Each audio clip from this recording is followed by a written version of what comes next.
worst news ever. Today I went to go loosen it. You can see it's completely in 2 pieces. As you guys can see from the title and the thumbnail, yes, essentially your insurance company would total out your vehicle, but I'm a handyman. We're gonna make it happen.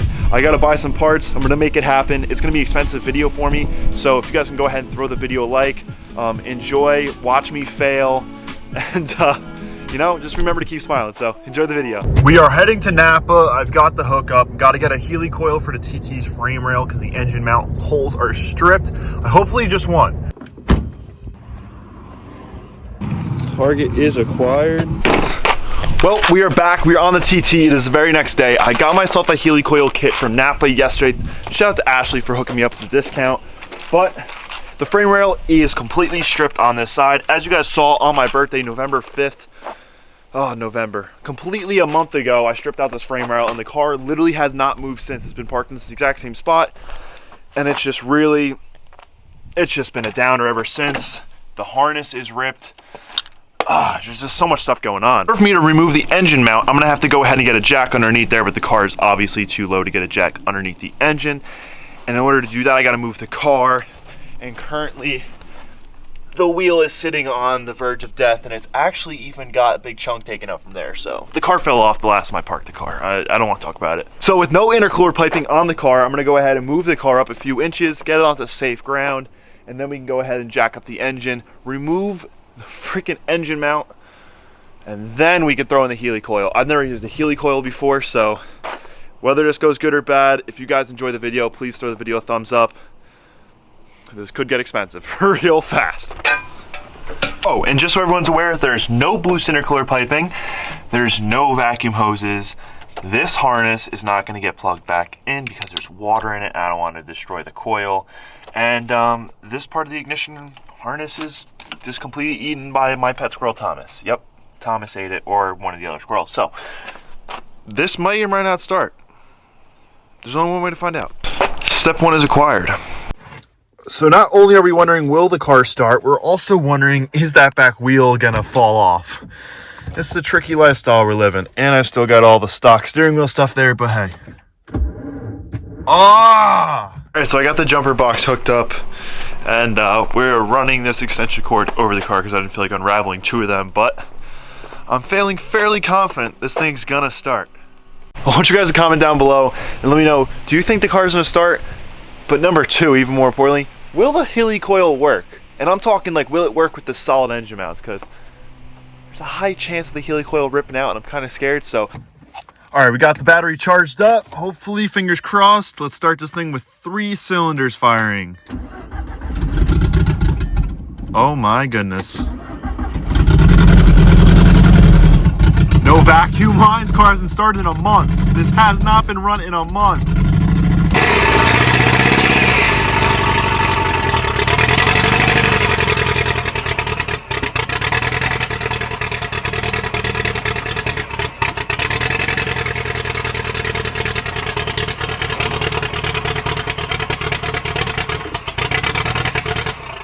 So in the panic of what I was doing, I let the e-brake down, got out of the car to go move the jump box, and the car fell off.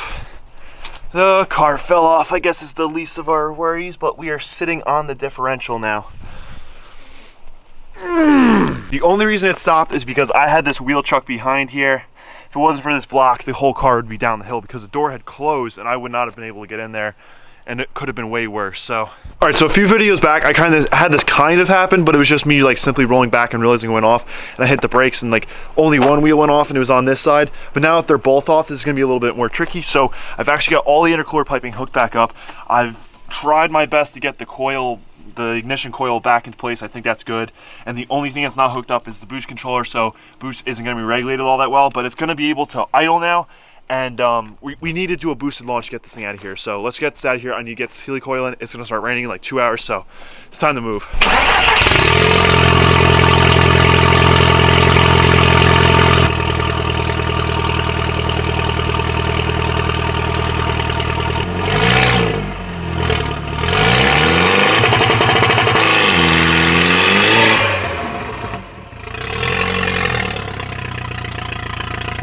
All right, now I got all the wheels chalked. I got that side up on a piece of wood so I can get the jack underneath.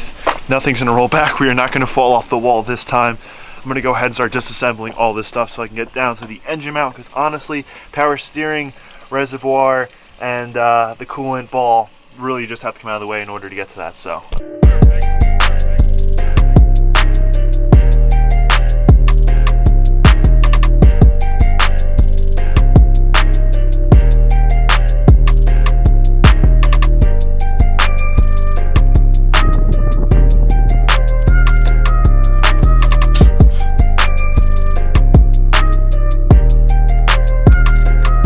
So I feel like I've just delivered myself the worst news ever.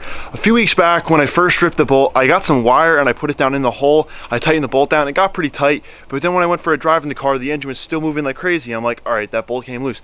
Today I went to go loosen it and that bolt was still fairly tight. And I'm looking at the bracket that holds up the engine mount itself. I don't know if you guys can see it, but the whole entire engine mount is just dancing around in there. Metal is literally 16 gauge steel, and it's just completely snapped right there. Like you can see, it's completely in two pieces. So I'm gonna need to make like a bridge gap or something like that with a MIG welder. Hopefully it's not cracked on the other side, because then I can just really just beef it up, or just TIG weld it. But for now, we're just gonna leave that for today. It's a big perch shaped like this with two bolts that come in to hold the engine mounts, and that perch is completely snapped off of the frame rail.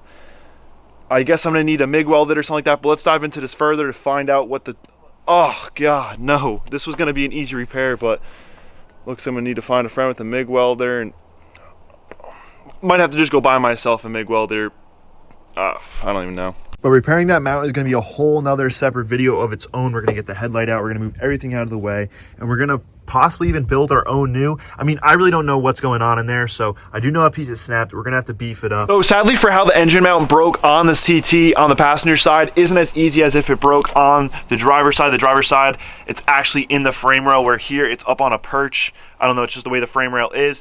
And the mount itself is super thin, and it just tack welded on there. That's how most cars are, and they're not used to having solid engine mounts, so it definitely just broke all the tacks. So I'm gonna have to get inside of there and do a solid bead. I'll be able to take the headlight out and get in there, and I do only have a TIG welder, so I think I'm gonna try to find somebody with a MIG welder, or go out and buy a MIG welder tomorrow from like Harbor Freight. Just buy like a Tycon or whatever they're called. I don't really know, but I got to get that welded up, and that should be good from there. It also gives me some time to source a harness, or just get some caps for the harness, because as you guys saw earlier in the video, the harness still kind of works, but it's all destroyed, and my pet squirrel ate the harness. So if anyone's got a Mark 1 TT 1.8 225 harness, let me know. Or if you just got a 1.8 T harness and I can use the clips from it and I can repin my harness, it's just a whole mess. But that's as far as I'm gonna go on this today. I guess it's time to do Mark 5 content. Tell me what you guys want to see in that. And it's time to do Mark 6 content. So if anyone has a Mark 6 hood, I still cannot source one, and I do not want to start my plans of anything I'm doing with the front end of the car without finding a hood. So if anyone has a hood, let me know. Thank you so much for 30K. I'm sorry the videos have slowed down recently. The weather is just changing. It's 35 degrees outside, super cold. And I think I'm gonna start working in the secondary garage, or just start pulling the Mark 5 out. But let me know what you guys want to see. If you're not subscribed, subscribe your own will. This video definitely is not going to persuade you to subscribe, but I love all you guys that are subscribed. On the road to 100K. And I'm gonna get the rear drive shaft, so we will be all-wheel drive. Hopefully there's some snowstorms this winter. Remember, your build is unique to you. Keep smiling. Don't let stuff like this get you down, because it will get better. And I'll see you guys in the next video. Peace.